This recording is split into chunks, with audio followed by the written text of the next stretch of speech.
केंद्र और राज्यों को प्रवासी श्रमिकों को 15 दिनों के भीतर उनके घर भेजने का करें इंतजाम। कहा, मजदूरों के स्किल मैपिंग कर उनके रोजगार की विस्तृत जानकारी वाला डेटा तैयार करने को कहा। श्रमिकों के खिलाफ कथित तौर पर लॉकडाउन के नियम तोड़ने के आरोप में दर्ज सारी शिकायतें और मुकदमे रद्द करने का भी सुप्रीम कोर्ट ने दिया आदेश। केंद्रीय गृह मंत्री अमित शाह ने वीडियो कॉन्फ्रेंसिंग के जरिए पश्चिम बंगाल के लोगों से जनसंवाद रैली के जरिए किया संवाद। राज्य में लगातार बढ़ रहे राजनीतिक हत्याओं के मामलों को लेकर ममता सरकार को घेरा। आयुष्मान भारत योजना को पश्चिम बंगाल में लागू नहीं करने देने के लिए ममता बनर्जी सरकार की कड़ी आलोचना की।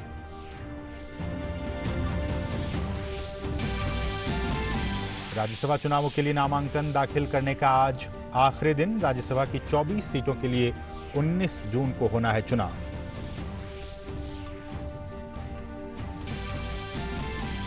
चालू वित्तीय वर्ष 2020-21 में मनरेगा के तहत अब तक का सबसे ज्यादा 1,15,00,000 करोड़ रुपए का किया गया आवंटन। इस वित्तीय वर्ष में अब तक 6.69 करोड़ लोगों को मिला काम।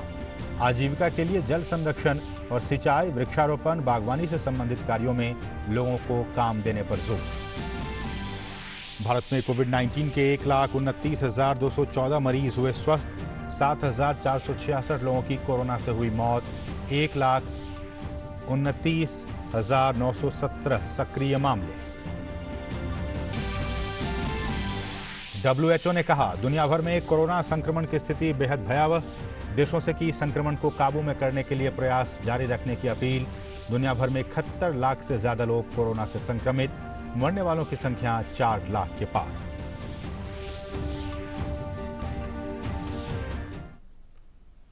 नमस्कार, डीडी न्यूज में आप सभी का स्वागत है। मैं हूं असीम मिश्रा। प्रवासी श्रमिकों की स्थिति को लेकर दायर जनहित याचिकाओं पर सुप्रीम कोर्ट ने आदेश दिया है कि जो प्रवासी श्रमिक घर लौटना चाहते हैं उनको आज से 15 दिनों के भीतर अपने गांव या फिर जहां वो जाना चाहें भेजने का समुचित इंतजाम किया जाए। अदालत ने कहा कि राज्य श्रमिकों को स्थानीय स्तर पर रोजगार देने की स्कीम भी तैयार करे। इसके लिए पलायन कर गए सभी श्रमिकों की पहचान कर पूरी विस्तृत जानकारी वाला डेटा जो है वो तैयार किया जाए, फिर उनको समुचित रोजगार देने की स्कीम बनाई जाए। कोर्ट ने कहा कि डिजास्टर मैनेजमेंट एक्ट के मुताबिक सभी श्रमिकों के स्किल मैपिंग का इंतजाम हो। साथ ही श्रमिकों के खिलाफ लॉकडाउन के नियम तोड़ने के आरोप में दर्ज सारी शिकायतें और मुकदमे वापस लिए जाएं या फिर रद्द कर दिए जाएं। और प्रवासी श्रमिकों के मामले में सुप्रीम कोर्ट का आदेश, राज्य श्रमिकों को 15 दिनों के भीतर घर भेजने का इंतजाम करे, साथ ही साथ उन्हें स्थानीय स्तर पर रोजगार देने की भी व्यवस्था की जाए। और भाजपा की राष्ट्रव्यापी वर्चुअल रैलियों का आज तीसरा दिन है। केंद्रीय गृह मंत्री अमित शाह ने आज वर्चुअल रैली के जरिए पश्चिम बंगाल की जनता को संबोधित किया। उन्होंने कहा कि देश भर में लोकतंत्र की नींव मजबूत हुई, लेकिन बंगाल में आज भी राजनीतिक हिंसा जारी है। शाह ने कहा कि 2014 से बंगाल में 100 से ज्यादा बीजेपी कार्यकर्ताओं ने जान गंवाई है और इन कार्यकर्ताओं की कुर्बानी बेकार नहीं जाएगी। 2014 से बंगाल के अंदर परिवर्तन के लिए राजनीतिक संघर्ष करते करते 100 से ज्यादा भारतीय जनता पार्टी के कार्यकर्ताओं ने अपनी जान गंवाई है।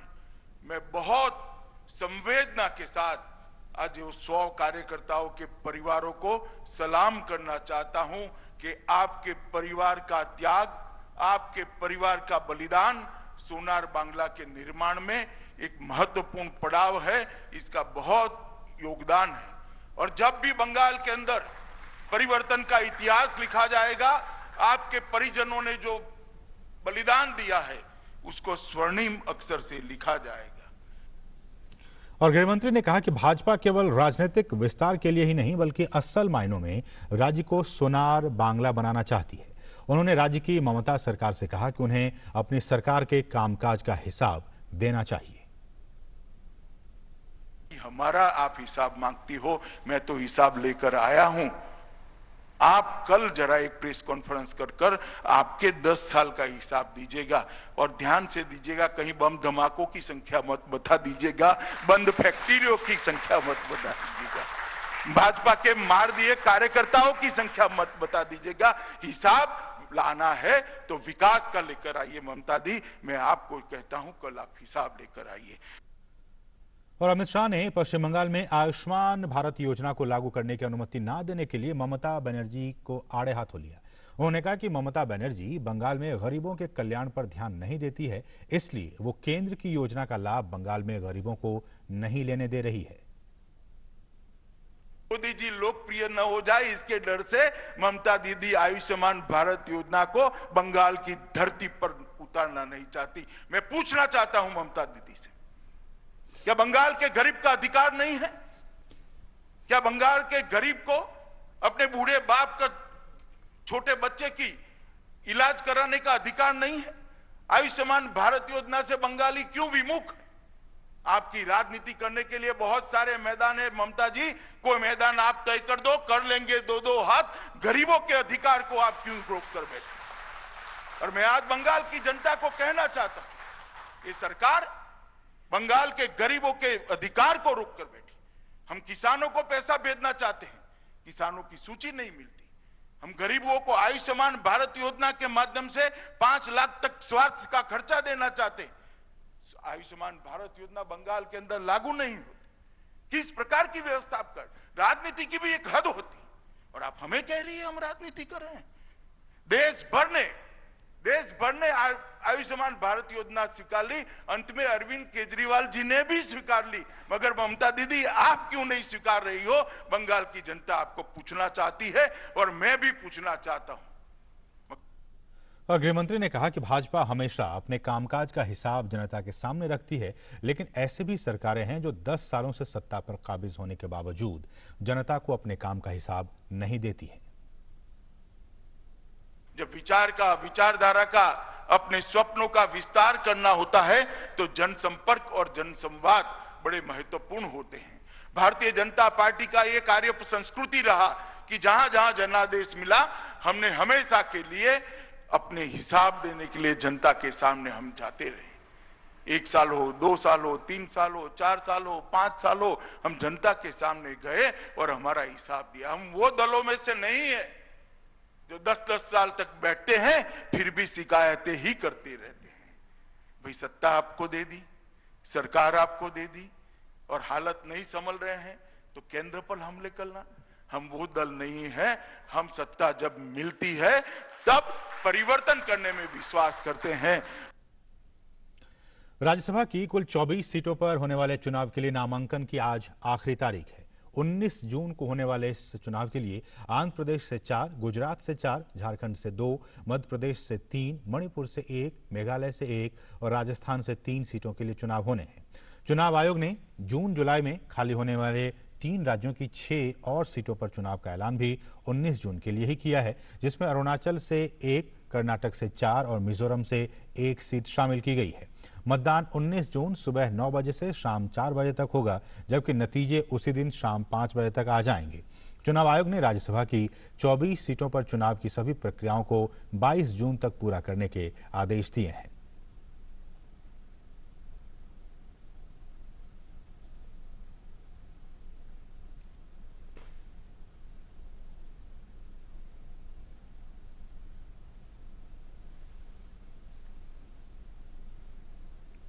तो मतदान 19 जून को सुबह 9 से शाम 4 बजे तक होगा और नतीजे 19 जून को शाम में ही आ जाएंगे।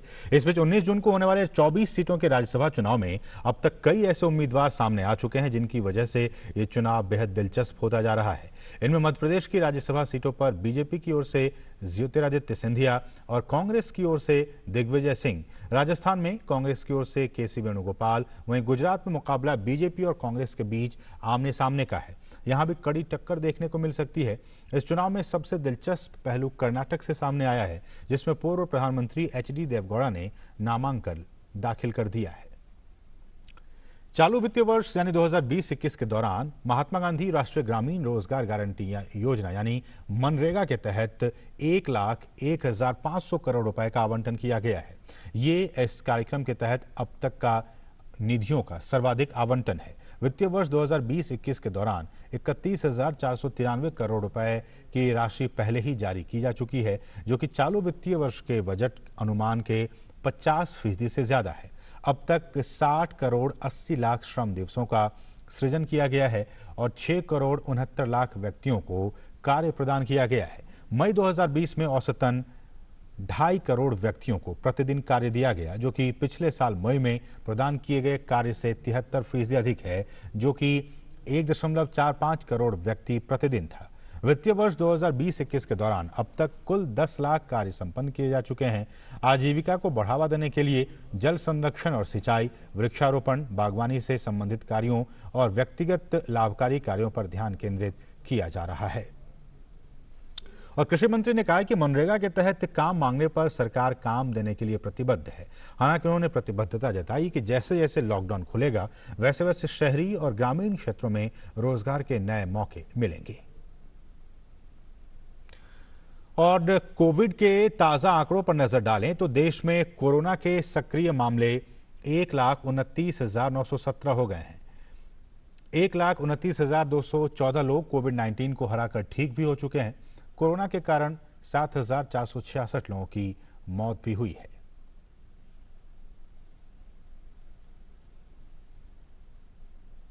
बढ़ते तापमान के साथ बढ़ रही बिजली सप्लाई की शिकायतें। ऐसे में बिजली विभाग के कोरोना वॉरियर्स दिन रात जनता की सेवा में लगे हुए हैं। पेश है जयपुर से हमारे सहयोगी विशाल बैरिस्टो की ये ग्राउंड रिपोर्ट। एक तरफ बढ़ते तापमान के साथ आसमान से बरसती आग और ऐसे में बिजली की बढ़ती खपत और दूसरी तरफ वायरस का संक्रमण। ऐसे में ये कोरोना वॉरियर्स दिन रात तैयार रहते हैं किसी भी बिजली की कंप्लेन को एड्रेस करने के लिए। आइए इन लोगों से बात करते हैं। क्या नाम है आपका? राजेंद्र कुमार। राजेंद्र, ये बताइए कि आप किस तरह से अपने आप को तैयार रखते हैं ऐसी कंप्लेंट्स के लिए? सर, तैयार तो रहना पड़ता है। दूसरी चीज़ ये जो जनता की सुरक्षा के लिए काम करना पड़ता है। कितनी कंप्लेंट्स आती है? आप कितनों को देख पाते हो आप? सर, जितनी आती है उतनी देखनी पड़ती है। गर्मी के साथ बढ़ गई कंप्लेंट्स? हाँ जी सर, बिल्कुल। रमेश जी, ये बताइए कि किस तरह से आप अपने आप को तैयार रखते हो, क्या क्या एहतियात बरतते हो? एहतियात तो एक ही, एक तो मास्क, दूसरा सैनिटाइजर हाथ पे लगाने का, वो ठीक है। उसके अलावा तो जैसे कि आपने सुना, डबल शिफ्ट में ये लोग काम कर रहे हैं क्योंकि स्टाफ कम है, संक्रमण फैल रहा है। स्टाफ को बाहर जो गए थे वो क्वारंटीन हो चुका है कुछ, लेकिन ये लोग हमेशा मेरी और आपकी सेवा के लिए तैयार रहते हैं। विशाल बैरिस्टो, डीडी न्यूज़, जयपुर। और वहीं वाराणसी में आज अनलॉक 1 के नियमों के अनुसार बाबा विश्वनाथ के मंदिर श्रद्धालुओं के लिए खोल दिया गया। जिला प्रशासन ने जो नियम बनाए हैं उसके मुताबिक कुछ धार्मिक स्थल ही खोले जा सके हैं। बाबा विश्वनाथ के दर्शन के लिए भारी संख्या में श्रद्धालु सोशल डिस्टेंसिंग का पालन करते हुए लाइन लगाकर खड़े हुए नजर आए। मैं यहाँ काशी विश्वनाथ मंदिर के अंदर हूँ। जिला प्रशासन ने जो मंदिर खोलने के लिए जो व्यवस्था की है उसके मानक को यहाँ काशी विश्वनाथ ट्रस्ट ने पूरा करते हुए जो दर्शनार्थी हैं, जो श्रद्धालु हैं, उनके आने के लिए आज खोल दिया है। विधिवत सोशल डिस्टेंसिंग का पालन किया जा रहा है। हर श्रद्धालु को मास्क लगाना जरूरी है। इसके अलावा मंदिर के अंदर के घंट घड़ियाल को कोई नहीं छू सकता है और जो बाबा का लिंग है उसको भी किसी को भी छूने की मनाही है। इन सारे नियमों को देखते हुए यहाँ पे जो दर्शनार्थी आ रहे हैं, श्रद्धालु आ रहे हैं, उन लोगों से भी हमारी बात हुई और उनका ये मानना है कि बहुत ही अच्छी व्यवस्था है प्रशासन की, जिसके तहत वो यहाँ पे इतने दिनों बाद अपने बाबा विश्वनाथ का दर्शन कर पा रहे हैं। बाबा का आशीर्वाद हम लोग को मिला। हम लोग बहुत दिन बाद, 80 डेज बाद हम लोग को दर्शन के लिए प्राप्त हुआ। आज हम लोग अच्छा तरीके से, प्रशासन भी बहुत बढ़िया तरीके से हम लोग को दर्शन कराया। हम लोग दूर बहुत डिस्टेंस, बहुत सिस्टम से दर्शन कराया। बाबा का आशीर्वाद हम लोग को बने। बहुत अच्छा दर्शन है, बहुत दिन बाद है बाबा का दर्शन हुआ था। दूर से भी देखा है तो भी अच्छा लग रहा है। एकदम सिस्टम से ही दूर दूर कर दिया था, जाइए जाइए करके अच्छा है। लॉकडाउन में जिला प्रशासन ने ये मानक तय किए हैं। इस मानक के अंतर्गत कुछ ही धार्मिक स्थल वाराणसी के खोले गए हैं, जिनमें बाबा विश्वनाथ का मंदिर तो है ही, साथ में ये केदार खंड में स्थित बाबा गौरी केदारेश्वर का मंदिर है जिसमें दर्शनार्थी आ रहे हैं। इसके अलावा एक मस्जिद ने उस मानक को पूरा किया है और एक गुरुद्वारे ने इस वाराणसी शहर के जो आज खोले गए हैं अनलॉकडाउन के नियम के अनुसार। डॉक्टर हरकेश बहादुर सिंह गौतम, गौरी केदारेश्वर मंदिर, डीडी न्यूज, वाराणसी। और केरला में क्या कुछ हाल है? अनलॉक 1 में केंद्र सरकार की ओर से मिली छूट के बाद केरल में भी सभी धार्मिक स्थल आज से लोगों के लिए खोल दिए गए हैं। राज्य सरकार द्वारा धार्मिक स्थलों को फिर से खोलने के बाद भक्त वामन मूर्ति मंदिर तिरुवनंतपुरम के श्री कांतेश्वरम शिव मंदिर में पूजा करना पहुंचे। मंदिर में भक्तों की ज्यादा भीड़ ना हो और साथ ही सोशल डिस्टेंसिंग का भी पालन हो, इसके लिए प्रशासन प्रतिबद्ध है। साथ ही केंद्र सरकार के दिशा निर्देशों के मुताबिक राज्य में मॉल, रेस्टोरेंट भी आज से खुल गए हैं। साथ ही राज्य में लोगों से मास्क लगाने और सोशल डिस्टेंसिंग का पालन करने का भी आग्रह किया जा रहा है। और हमारे साथ हमारे सहयोगी ताज़ा अपडेट के लिए अजय जॉय, जो कि सीधे तिरुवनंतपुरम से इस वक्त जुड़ गए हैं। अजय, क्या कुछ ताज़ा अपडेट है? और चूंकि आज पहला दिन है अनलॉक 1 का केरल के लिए, किस तरह की चीज़ें और किस तरह से लोग इसको अमल में ला रहे हैं? किस तरह की गतिविधियां सड़कों पे और मॉल्स में, रेस्टोरेंट में आप देख पा रहे हैं? Yes, after 2.5 months, malls, restaurants, and places of worship have been opened today. But it must be said that we are not seeing that rush that we would have expected. And especially with regard to temples, it must be mentioned that only those temples under various Devasam boards, government-controlled Devasam boards, will be opening today. Many temple trusts have decided not to open until the COVID-19 situation eases. And with respect to the malls also, many malls, they have opened strictly following the social distancing and the entry precautions. Okay. About restaurants, we must say something what they have continued is they are continuing the parcel services, many of the restaurants. So what we have understood from various restaurant owners is that they are not ready to open because they can have only half the seating capacity and strict guidelines regarding how to serve, etc. So they are yet to open. They are getting prepared to open. Maybe in the next a few days, other restaurants may open.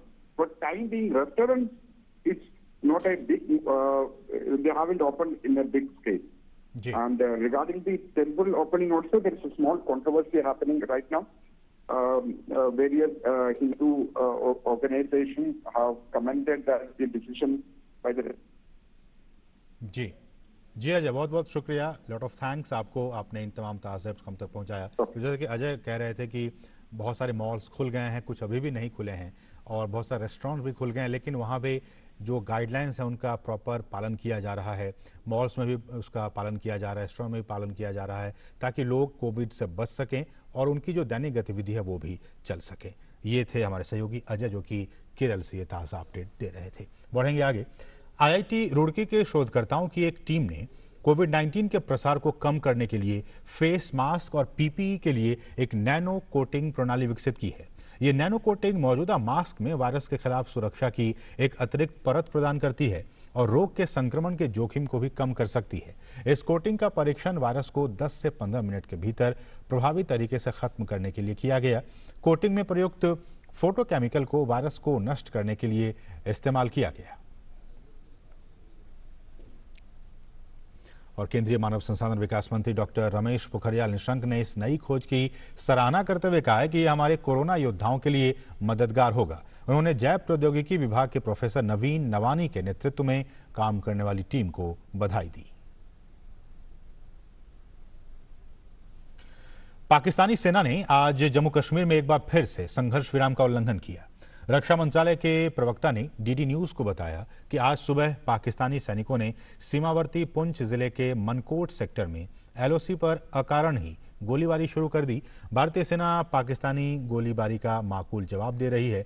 वहीं बारामूला हंदवाड़ा राजमार्ग पर लादूरा रफियाबाद में सुरक्षा बलों की road opening party को सड़क किनारे IED विस्फोट मिला।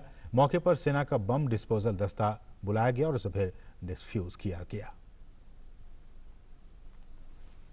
दुनिया में कोरोना वायरस से अब तक 4,05,000 से ज्यादा लोगों की मौत हो चुकी है। संक्रमितों का आंकड़ा 71 लाख के पार हो गया है। वहीं कोरोना से सबसे अधिक प्रभावित देश अमेरिका में कोरोना से 19,60,000 से ज्यादा लोग संक्रमित हैं, जबकि अमेरिका में 1,10,000 से ज्यादा लोगों की मौत भी हो चुकी है। वहीं कल अमेरिका के शहर न्यूयॉर्क सिटी को खोल दिया गया, जहां कंस्ट्रक्शन, रिटेल और मैन्युफैक्चरिंग के सेक्टर में कामकाज फिर से शुरू हो गया है।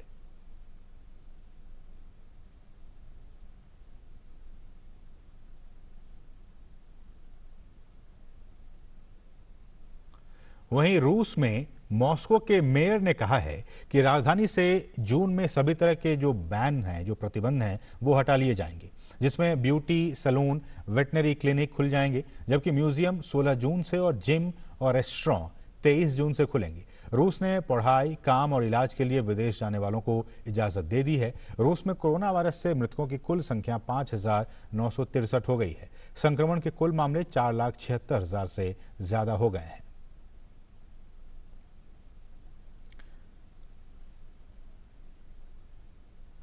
वहीं ब्रिटेन में कोरोना वायरस के खिलाफ जारी जंग में कोरोना वायरस के प्रसार को रोकने के लिए ब्रिटेन में आने वाले सभी यात्रियों के लिए 14 दिवसीय क्वारंटीन कल से शुरू हो गया है। ब्रिटेन में कोरोना से संक्रमण के मामले बढ़कर 2,88,834 हो गए हैं। ब्रिटेन में कोविड-19 से मरने वालों की संख्या 40,000 से अधिक हो चुकी है। ब्रिटेन के हेल्थ सेक्रेटरी ने कहा है कि अगर संक्रमण की दूसरी लहर आती है तो ये अर्थव्यवस्था के लिए बहुत ही हानिकारक साबित होगी। और कोरोना वायरस के बढ़ते मामलों के बीच सबसे ज्यादा दैनिक वृद्धि होने से विश्व स्तर पर हालात बिगड़ते जा रहे हैं, जिसमें मध्य अमेरिका में स्थिति अपने चरम पर है। WHO ने इस पर चिंता जताते हुए कहा है कि रविवार को दुनिया भर में 1,36,000 से ज्यादा नए मामले सामने आए, जिसमें 75% मामले अमेरिका और दक्षिण एशिया से हैं। विश्व में ब्राजील इस महामारी के आकर्षण का केंद्र है, जो कि अमेरिका के बाद दूसरे स्थान पर है। वहीं दुनिया भर में कोरोना वायरस से अब तक 4 लाख से ज्यादा लोगों की मौत हो गई है। A lot of work that needs to be done, and we need everyone to remain focused on achieving the goal at hand, which is stopping this pandemic, which is suppressing transmission and saving lives, and there's a lot more work to do. So let's celebrate the successes that we do have, but let's remain focused on the remaining work that needs to be done, because unfortunately this is far from over. केंद्रीय मानव संसाधन विकास मंत्रालय ने देश में स्कूलों को फिर से खोलने के बारे में राज्य सरकारों के साथ विचार विमर्श करना शुरू कर दिया है। राज्यों से बातचीत के दौरान छात्रों की स्वास्थ्य और सुरक्षा, स्कूलों में स्वच्छता उपायों और ऑनलाइन और डिजिटल शिक्षा के संबंध में भी चर्चा की गई। इस संबंध में मानव संसाधन विकास मंत्री रमेश पोखरियाल निशंक ने ट्वीट कर कहा कि स्कूली शिक्षा से संबंधित मुद्दों पर राज्य सरकारों से बहुमूल्य सुझाव मिले। सरकार की प्राथमिकता छात्रों और शिक्षकों की सुरक्षा रही है। प्राप्त सुझावों का परीक्षण किया जाएगा और उन्हें कोरोना के दौर में शिक्षा के क्षेत्र में दिशा निर्देशों को तैयार करने के लिए केंद्रीय स्वास्थ्य और परिवार कल्याण मंत्रालय और केंद्रीय गृह मंत्रालय के पास भेजा जाएगा। कोरोना महामारी के कारण देश भर के स्कूल और कॉलेज 22 मार्च से ही बंद हैं। और देश में फैले कोरोना से बचाव के लिए अब भारतीय वायुसेना ने भी कमर कस ली है। वायुसेना ने पृथक परिवहन के लिए एक एयरबॉर्न रेस्क्यू पॉड का डिजाइन, विकास और निर्माण किया है। इसका उपयोग ऊंचाई और दूर दराज वाले इलाकों से कोविड-19 या गंभीर रोगियों को निकालने के लिए किया जाएगा। इसे अर्पित नाम दिया गया है। कोरोना को महामारी घोषित किए जाने के बाद भारतीय वायुसेना ने हवाई यात्रा के दौरान रोगियों से संक्रमण फैलने के खतरे से निपटने के लिए अलग किस्म की निकासी व्यवस्था की आवश्यकता महसूस की। सबसे पहले प्रोटोटाइप विकसित किया गया, फिर प्रधानमंत्री के आत्मनिर्भर भारत के मद्देनजर इसमें केवल स्वदेशी सामग्री का उपयोग किया गया। उपकरण पॉड को विकसित करने में सिर्फ 60,000 रुपए की लागत आई है, जबकि इस प्रकार का उपकरण विदेश से मंगाने पर 60 लाख रुपए तक की लागत आती है। पंजाब नेशनल बैंक घोटाला मामले में एक विशेष अदालत ने भगोड़े हीरा कारोबारी नीरव मोदी की परिसंपत्तियों को कुर्क करने की अनुमति दे दी है। अदालत ने भगोड़े आर्थिक अपराधी अधिनियम की धाराओं के तहत यह आदेश दिया है। FEOA के प्रभाव में आने के 2 साल बाद ये देश भर में पहला ऐसा मामला है जब इस कानून के तहत किसी की संपत्ति की कुर्की का आदेश दिया गया है। विशेष अदालत के न्यायाधीश VC बार्डे ने प्रवर्तन निदेशालय को मोदी की उन परिसंपत्तियों को कुर्क करने के आदेश दिए हैं। गर्मियों में व्यायाम करते समय लापरवाही की जाए तो समस्या पैदा हो सकती है। इस मौसम में सुरक्षित तरीके से व्यायाम कैसे किया जाए, देखते हैं इस खास रिपोर्ट के जरिए।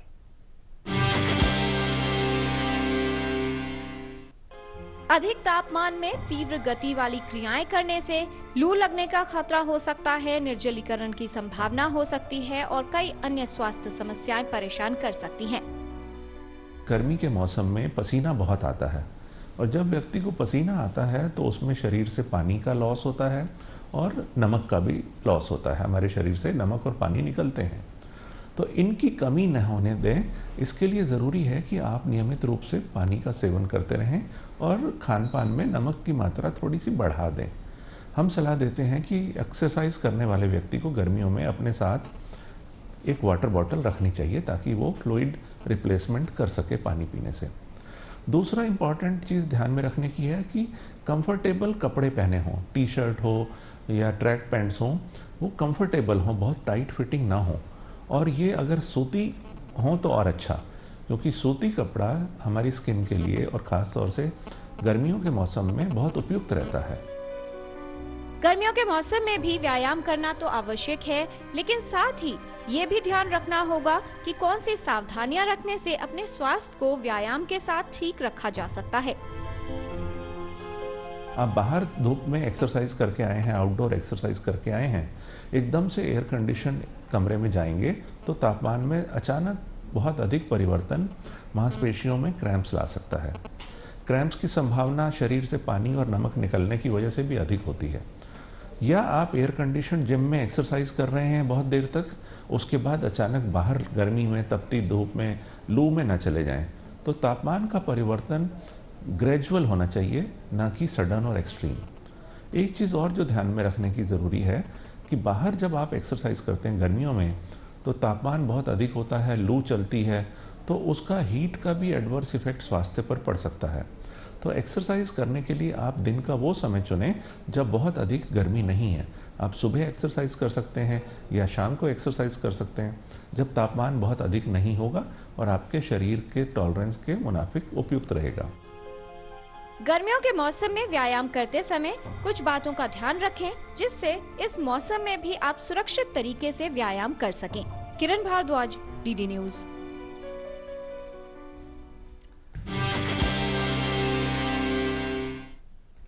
तो इस बुलेटिन में फिलहाल इतना ही। हमें दीजिए अनुमति। नमस्कार।